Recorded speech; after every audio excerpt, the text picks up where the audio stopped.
ইন্না নিশ্চয় রহমাতাল্লাহি আমার আল্লাহ পাক রব্বুল আলামিনের রহমত, ইন্না রহমাতাল্লাহি করিব মানে নিকটে, করিবুম মিনাল মুহসিনিন আমার আল্লাহ পাক রব্বুল আলামিনের ওলি যারা হয়ে যাবে, বন্ধু যারা হয়ে যাবে, আমার আল্লাহ ডাক দিয়া কই জগৎবাসীর ওই ওলিয়া উলিয়াদের কেরামের নিকটবর্তীর মধ্যে আমি আল্লাহ পাক রব্বুল আলামিনের রহমত বর্ষিত হয়ে যায়।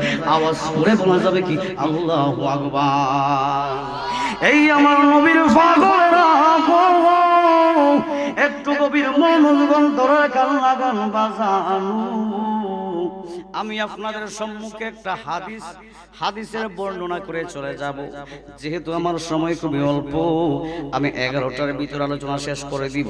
এই জন্য বাইজাবি শরীফ থেকে একটা হাদিস, এই হাদিস শরীফটা আমি আপনাদের সামনে বলে চলে যাব। একটা মাত্র হাদিস 1 ঘন্টার উপরে চলে যাবে। আলহামদুলিল্লাহ কোন শুনবেন নি বাবা?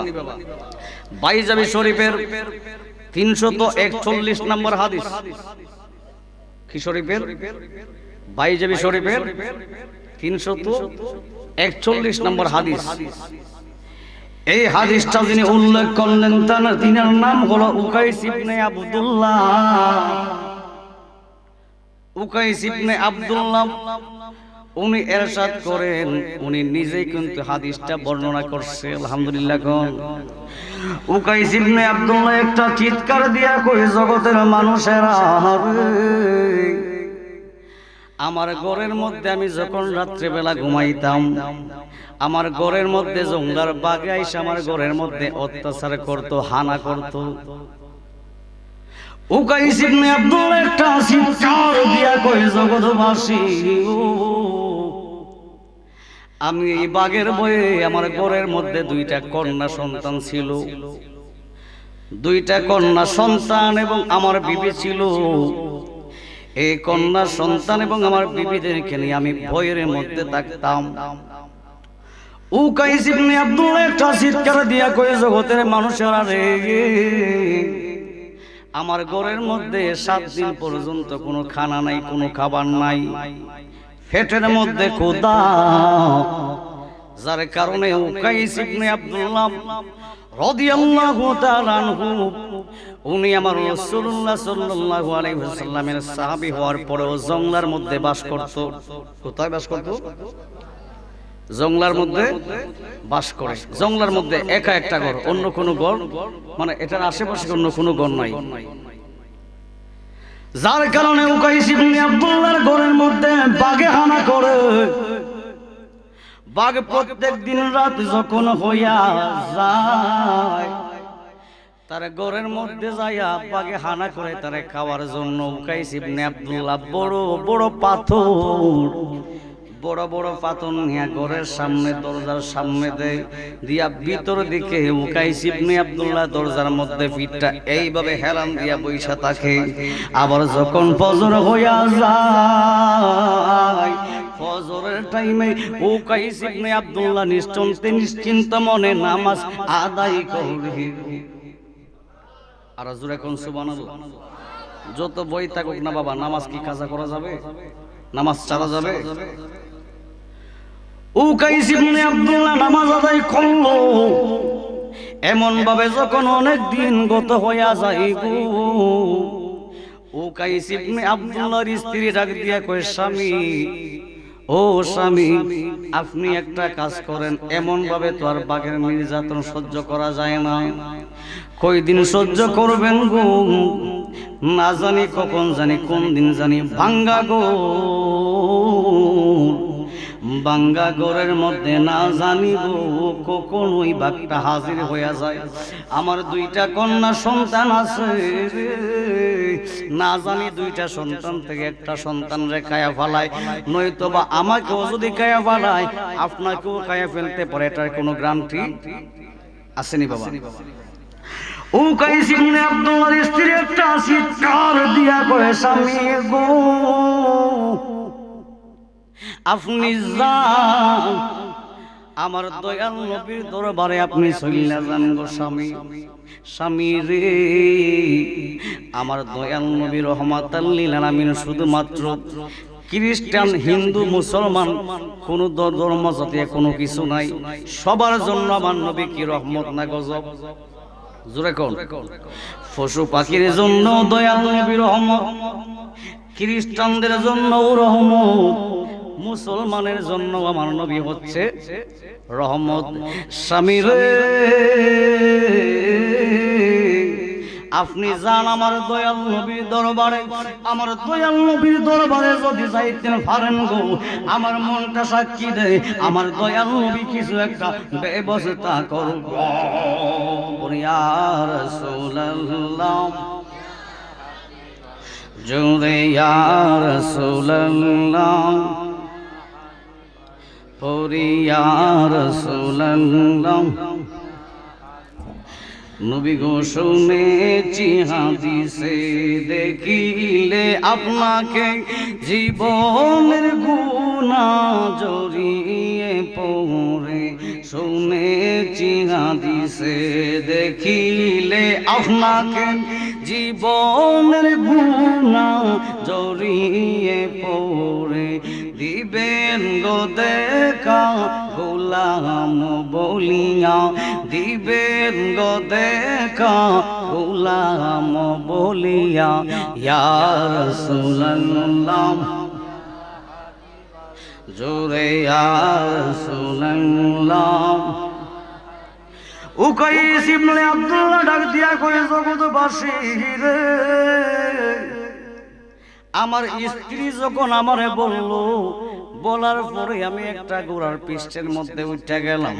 ঘোড়ার পৃষ্ঠের মধ্যে উঠে যাই মাত্র আমি আমার দয়াল নবীর দরবারে গেছি গো, যায়া তাকায়া দেখলাম আমার দয়াল নবী কামলেওয়ালা মুস্তাফা নবী 25,000 সাহাবীদেরকে লইয়া বয়ান করে। আর আস্তে করে কোন সুবহানাল্লাহ। কয়জন সাহাবী? 25,000 সাহাবীদেরকে নিয়ে আমার নবী ওয়াজ করে যোহরের নামাজের পরে। উকাইস ইবনে আব্দুল্লাহ রাদিয়াল্লাহু তাআলা আনহু যখন সবার পিছনের মধ্যে যায় যেই মাত্র গোলাটা নিয়ে দাঁড়াইলো, দাঁড়ানোর পরে মনে মনে চিন্তা করে, ইয়া আল্লাহ, না জানি এই 25,000 মানুষের ভিড়ে আমি দয়াল নবীর চোখের সামনে বাঁচতে পারবো নি। আমার নবী একটা চিৎকার দিয়া করে, সাহাবীর দলেরা, ও সাহাবীর দলেরা শুনো, অমুক পাহাড় থেকে 75 মাইল দূর থেকে একটা সাহাবী আসছে, মাঝখান দিকে একটা রাস্তা করো রে, আমার সাহাবীটারে আমার দ্বারে আসার জন্য সহযোগ কইরা দাও। উকাইস ইবনে আব্দুল্লাহ কয়ে, জগৎবাসী রে, ও জগতের মানুষেরা শুনো, আমার নবী কেমন, নবীর কেমন শান, কেমন মান। উকাইস ইবনে আব্দুল্লাহ কয়ে, জগৎবাসী রে, 25,000 মানুষের ভিড়ে দয়াল নবী আমারে দেখলো। দেখার পরে আমি যখন নবীর দরবারে গেলাম, যাইয়া বললাম, আসসালাতু ওয়াসসালামু আলাইকা ইয়া রাসূলুল্লাহ, আসসালাতু ওয়াসসালামু আলাইকা ইয়া হাবিবাল্লাহ, الصلاة والسلام عليك يا شافع المذنبين، الصلاة والسلام عليك يا رحمة للعالمين। نبي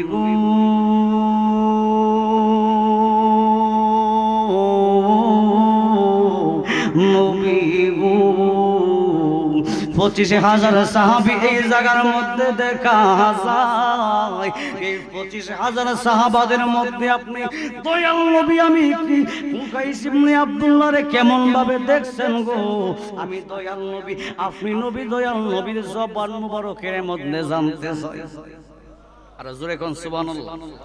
আমার নবী কয় উকাইস ইবনে আব্দুল্লাহ রে, ও উকাইস ইবনে আব্দুল্লাহ, আমি তোমারে কেমন ভাবে দেখছি ওইটা প্রশ্ন না, তুমি যে কোথা থেকে আসছো, কোন জায়গা থেকে আসছো, কি উদ্দেশ্য নিয়ে আসছো রে?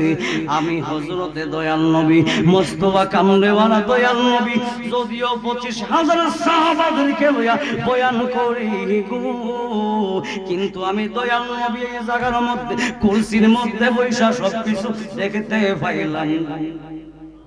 আর জোরে কোন সুবহানাল্লাহ। আমার নবী গায়েবের খবর জানে কি জানে না? আর জোরে কোন জানে কি জানে না? যে ব্যাগ কোলে রাখে আমার নবী গায়েব জানেন, আমি বলবো তারা কি আবু জাহেল না আবু বকর সিদ্দিক? এরা হলো আবু জাহেল মার্কা। কারণ আমার নবী যদি গায়েব যদি না জানে, আমার আল্লাহ কয় ইয়া আইয়ুহান নাবিয়্যু ইন্না আরসালনাকা শাহিদাও ওয়া মুবাশশিরাও ওয়া নাযীরা। সিল্লে কোন সুবহানাল্লাহ। এই আমার বাজানো, আমার আল্লাহ একটা চিৎকার দিয়া কয় নবী গো, আউয়াল থেকে আখের পর্যন্ত, শিমাল থেকে জুনুব পর্যন্ত, উপরে আরশে আজিম, নিচে তাহাতা ছাড়া, মাশরিক থেকে মাগরিব পর্যন্ত আমি আল্লাহ পাক রব্বুল আলামিন যাহা কিছু বানাইলাম, সৃষ্টি করলাম, আমি আল্লাহ পাক রব্বুল আলামিন যাহা কিছু বানাইব, সৃষ্টি করব, সব কিছুর জন্য আমি আল্লাহ পাক রব্বুল আলামিন আপনি দয়াল নবীরে সাক্ষীদাতা হিসাবে বানাইলাম। আর জোরে কোন সুবহানাল্লাহ। কি দাতা হিসাবে? এখন আমি আপনাদের জ্ঞানী গুণী ভাই বাবাদের কাছে জানতে চাই, সাক্ষী যদি দিতে হয় উপস্থিত থাকা লাগে কি লাগে না? এখানে একজন বিচারক আছে, আরো বিভিন্ন বিচারক এই জায়গার মধ্যে আছেন। আপনারা জানেন সাক্ষী যদি দেয়, যদি সে সরাসরি নিজের চক্ষু দ্বারা যদি না দেখে, ওই সাক্ষী কখনো গ্রান্টেড হয়? জোরে বলেন হয়? নিজের চক্ষু দ্বারা দেখার পরে ওইটা গ্রান্টেড হয়। তো আল্লাহ বলেন আমি যাহা কিছু সৃষ্টি করেছি, সমগ্র আউয়াল থেকে আখের পর্যন্ত, মানে প্রথম থেকে শেষ পর্যন্ত যাহা কিছু সৃষ্টি করেছি আমি আল্লাহ, এবং সৃষ্টি করব কিয়ামত পর্যন্ত, সব কিছুর জন্য আমি আমার রাসূলুল্লাহ সাল্লাল্লাহু আলাইহি ওয়াসাল্লাম বন্ধু দয়াল নবী হাবিবুল্লাহকে আমি সাক্ষীদাতা হিসেবে বানাইছি। সিল্লাহ এখন সুবহানাল্লাহ। এর মানে কি আমার নবী গায়েব জানে না? জোরে বলেন জানে কি জানে না? আমার নবী বলে আমার মতো সাধারণ মানুষ। নাউজুবিল্লাহ কোন? আর জোরে কোন নাউজুবিল্লাহ। তুমি মৌলবী যদি প্রস্রাব করো, তোমার প্রস্রাব তোমার নাকের কাছে এইভাবে নিবা, নাকের কাছে নেওয়ার পরে খাইতে ইচ্ছা হবে নাকি ফালাইতে ইচ্ছা হবে? জোরে কোন? আমার নবীর প্রস্রাব মোবারক কেমন দামি, কেমন দামি, কেমন দামি, শুননা নাও জান্না নাও। হে আমার হুসাইন সাতগরের বাজানু, হযরতে উম্মে আইমান নামে একজন দাসী দয়াল নবীর সাহাবী, আমার নবী একটা ডাক দিয়া কই উম্মে আইমান রে, উম্মে আইমান, আমার কাঠের তলার মধ্যে তুমি যাও, যাইয়া দেখবা কিছু একটা আছে, ফালাইয়া দাও। উম্মে আইমান কাঠের তলার মধ্যে যাই মাত্র গেছে গো, যাওয়ার পরে তাকাইয়া দেখতেছে কোনো কিছু পাওয়া যায় না, পাওয়া যায় না। হঠাৎ করে যখন কাঠের তলার মধ্যে যখন হযরতে উম্মে আইমান যখন তালাশ করলো, নজর করলো, তাকাইয়া দেখতেছে গো, ওই কাঠের তলার মধ্যে একটা পিয়ালা দেখা যায়। ওই পিয়ালার মধ্যে উম্মে আইমান এইভাবে হাতের মধ্যে নিছে, নিয়ে তাকাইয়া দেখতেছে, এত সুন্দর গ্রাম, এত সুন্দর চেহারা দেখতে দেখা যায়। উম্মে আইমান কই কি রে, আমার দয়াল নবী মনে রাত্রে বেলা কোনো শরবত কোনো কিছু একটা খাইছে, যার কারণে পুরোটা খাইতে পারে নাই, এই জন্য আমাকে ফেলে দেওয়ার জন্য বলছে। উম্মে আইমান দাসীবিড়ি মহিলা মানুষ, সরল সোজা মানুষ, এমন ভাবে হাতের মধ্যে নিচে নেওয়ার পরে যখন নাকের কাছে নিছে, উম্মে আইমান ডাক দিয়া কই জগৎবাসী রে, আমি উম্মে আইমানের জিন্দেগিতে এত সুগন্ধি খুঁজা পাইছি না। উম্মে আইমান যখন এই গ্লাসটা হাতের মধ্যে নিছে, নেওয়ার পরে যেই মাত্র আঙ্গুলটা ডুবাইয়া দিছে গো, আঙ্গুলটা ঢুকাইয়া যখন উম্মে আইমান শাহাদাত আঙ্গুলিটা যখন গ্লাসের মধ্যে ঢুকাইলো, ঢুকানোর পরে যখন জিহ্বার আগাটার মধ্যে লাগায় যখন টেস্ট করলো, বাসি হয়ে গেছে না, নষ্ট হয়ে গেছে নাকি ভালো রইছে, যখন হাতের মধ্যে নিয়ে যখন আঙ্গুলটা জিহ্বার মধ্যে লাগাইয়া দিছে, উম্মে আইমান ডাক দিয়া কই, জগতের ও আমার জগৎবাসীরা শুনো, এত সুগন্ধি আর এত মিষ্টি আমি উম্মে আইমানের জিন্দেগিতে পাইছি না। আর জোরে কোন সুবহানাল্লাহ। আল্লাহুম্মা সাল্লি আলা সাইয়্যিদিনা মুহাম্মাদ নাবিয়ানা শাফিয়ানা নাবিয়ানা শাফিয়ানা মাওলানা মুহাম্মাদ। আল্লাহুম্মা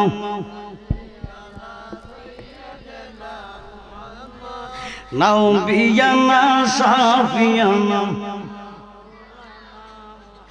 এই গায়ে নূর নবী প্রেমের ছবি নাই গো জাগার তুলনা, নূর নবী প্রেমের ছবি নাই গো জাগার তুলনা, যার প্রেমেতে হইল পাগল, যার প্রেমেতে হইল পাগল, খুদাই খুদে রাব্বানা।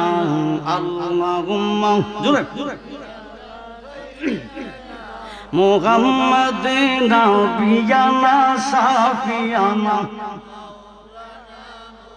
বাজান তায়েফের জমিনে পড়ে কান্দেন নবী যারে যার গো, কান্দেন নবী যারে যার, মাফ করে দাও ও হে আল্লাহ, মাফ করে দাও ও হে আল্লাহ, উম্মত আমার গুনাহগার। আল্লাহুম্মা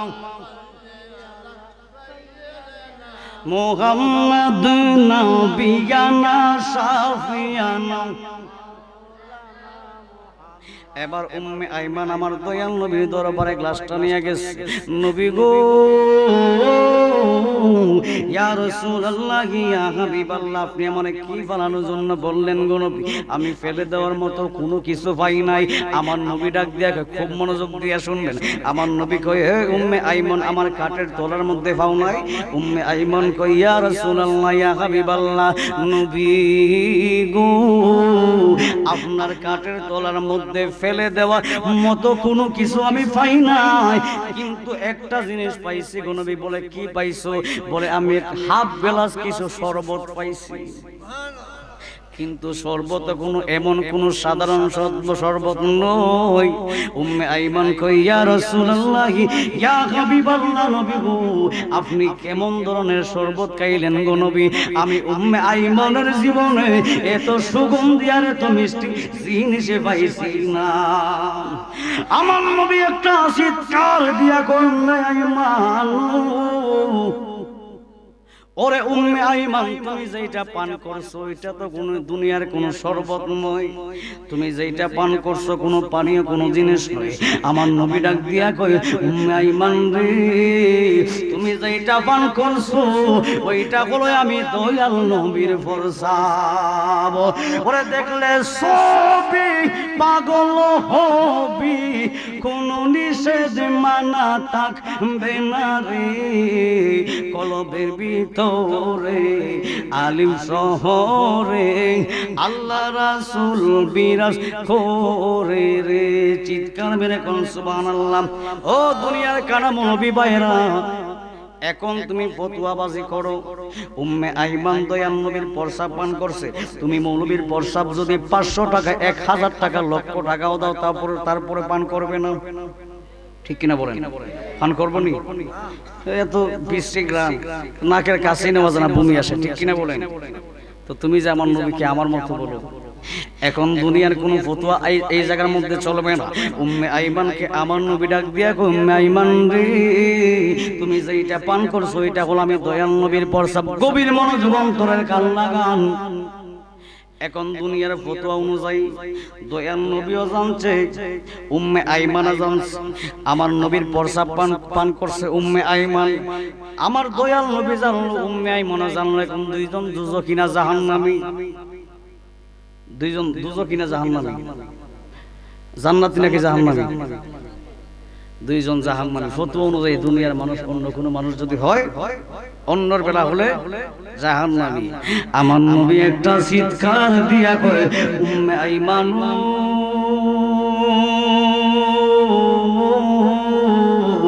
উম্মে আইমান, তুমি আমার প্রস্রাবটা পান করছো, তার কারণে আমি দয়াল নবী তোমার ঘোষণা দিয়া দিলাম, এই দুনিয়ার প্রস্রাবটা পান করার কারণে আমি দয়াল নবী তোমার ফতোয়া দিলাম, তোমার জন্য খোদার জাহান্নামটা হারাম হইয়া গেছে। আর আস্তে করে কোন সুবহানাল্লাহ। তো আমার নবীকে কখনোই আমাদের মতো সাধারণ বলা যাবে না। আমার নবী হচ্ছে সবচেয়ে আওলা ও আলা। আলা মানে হচ্ছে বড়, আল্লাহর পরে হচ্ছে আমার দয়াল নবীর স্থান। আমার আল্লাহ যেমন লা শারীক বেনিয়াজ লা শারীক আলা, আমার রাসূলুল্লাহ সাল্লাল্লাহু আলাইহি ওয়াসাল্লাম তেমন বেনিয়াজ লা শারীক আলা। আল্লাহর সাথে যেমন কোনো শরীক নাই, আমার দয়াল নবীর সাথে অন্য কোনো নবী রাসূল পয়গম্বরের কোনো শরীক হইতো না। গভীর মনোযোগ অন্তরের কান লাগান। এবার কাইস ইবনে আব্দুল্লাহ একটা